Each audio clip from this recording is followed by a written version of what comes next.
আগের পর্বেই আমরা দেখেছি ঠাকুর দক্ষিণেশ্বরে ঠাকুরের ঘরে বসে ভক্তদেরকে অমৃত কথা শোনাচ্ছে।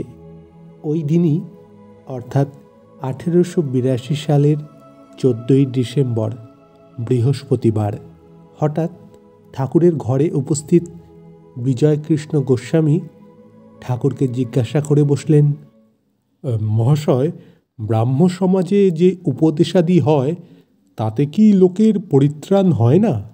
বিজয়ের এই প্রশ্ন শুনে ঠাকুর বলে উঠলেন, মানুষের কি সাধ্য অপরকে সংসার বন্ধন থেকে মুক্ত করে?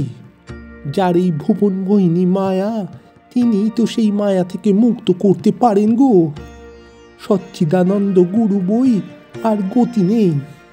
যারা ঈশ্বর লাভ করে নাই, যারা তার আদেশ পায় নাই, যারা ঈশ্বরের শক্তিতে শক্তিমান হয় নাই, তাদের কি সাধ্য জীবের ভাব বন্ধন মোচন করে?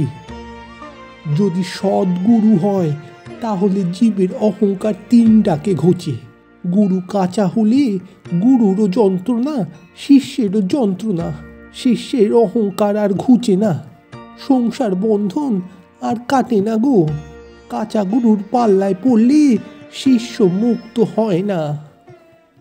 ঠাকুরের এই কথা শুনে বিজয়বাবু এবার জিজ্ঞাসা করলেন, মহাশয়, কেন আমরা এরূপ বদ্ধ হয়ে আছি? কেন ঈশ্বরকে দেখতে পাই না? বিজয়ের এই প্রশ্ন শুনে ঠাকুর এবারে বলছেন, জীবের অহংকারই হলো মায়া গো। এই অহংকার সব আবরণ করে রেখেছে। আমি বললে ঘুচিবে জঞ্জাল। যদি ঈশ্বরের কৃপায় আমি অকর্তা এই বোধ হয়ে গেল, তাহলে তো সেই ব্যক্তি জীবন মুক্ত হয়ে গেল গো।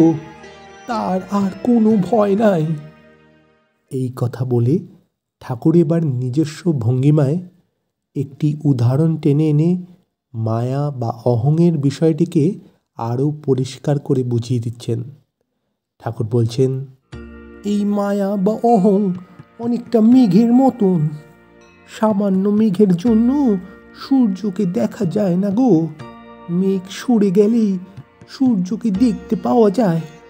যদি গুরুর কৃপায় একবার ওই অহং বুদ্ধি চলে যায়, তাহলেই ঈশ্বর দর্শন হয় গো।